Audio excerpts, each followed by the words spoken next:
3 हफ्ते बाद भी लाइन में लगा है देश। क्या 50 दिन में लाइनों से निकल पाएगा इंडिया?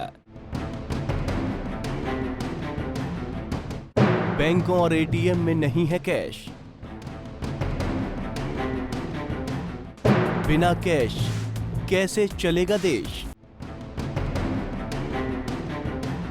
8 नवंबर को रात 8 बजे से पहले किसी ने नहीं सोचा होगा कि अगले ही घंटे ऐसा फैसला आएगा जिससे पूरा देश कई हफ्तों तक बैंकों के बाहर लाइन में लगने को मजबूर हो जाएगा।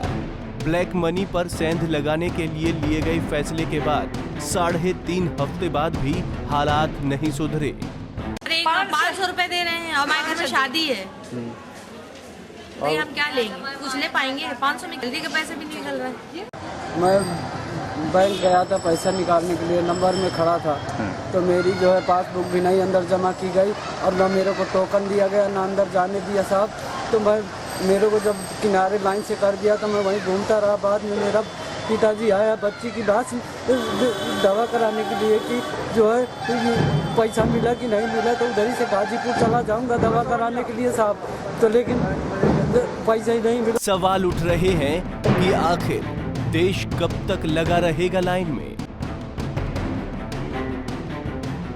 कई बैंकों और एटीएमों में क्यों नहीं है कैश?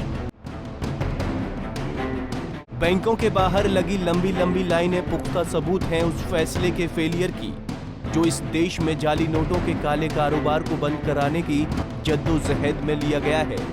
लेकिन बावजूद इसके पीएम अभी भी फैसले पर वाहवाही लूटने में पीछे नहीं हट रहे हैं। और देश को आर्थिक तबाही की ओर ले जाता है। जाली नोट साफ कर हिंदुस्तान में पछेड़ना। आपने देखा होगा ड्रग्स का कारोबार कैश में चलता है, नशीली चीजों का कारोबार कैश में चलता है, उसका कोई हिसाब किताब नहीं है, ठेले में पैसे रहते हैं, इधर उधर जाते रहते हैं, आते रहते हैं। भाइयों बहनों 500,000 कर बंद करने के कारण जाली नोट के पूरे कारोबार को बड़ा झटका लगा है। पीएम के फैसले पर 2 दिन तक तो विपक्षियों पर सकारात्मक रुख रहा, लेकिन जैसे ही लगा कि हालात डगमगा रहे हैं तो लग गए राजनीति चमकाने की होड़ में। सड़क से संसद तक पीएम के फैसले का विरोध। ममता बनर्जी ने केजरीवाल के साथ किया मार्च। माया और अखिलेश भी विरोध में कूदे।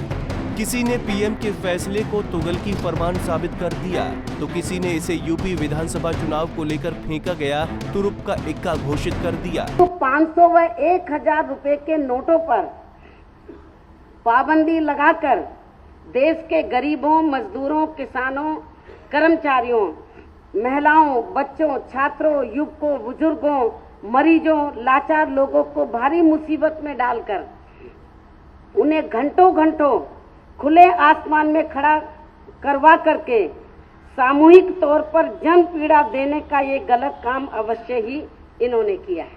ये कौन दावा कर सकता है कि अगर कोई मुल्क, अगर कोई देश हमारे भारत की अर्थव्यवस्था को खराब करने के लिए अगर 500 रुपए छाप रहे हैं तो क्या है कि वो 2000 रुपए नहीं छापेंगे? काले धन पर सर्जिकल स्ट्राइक हुई या नहीं, ये तो वक्त बताएगा।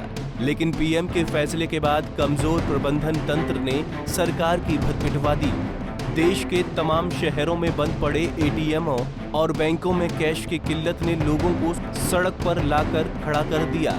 हालातों को नियंत्रण में लाने के लिए 50 दिन का वक्त पीएम ने मांगा, लेकिन खाली पड़े एटीएमों और बैंकों के बाहर कैश न होने की वजह से खड़े लोगों के चेहरे की शिकन बता रही है कि हालात से उबरने के लिए इतना समय काफी नहीं है।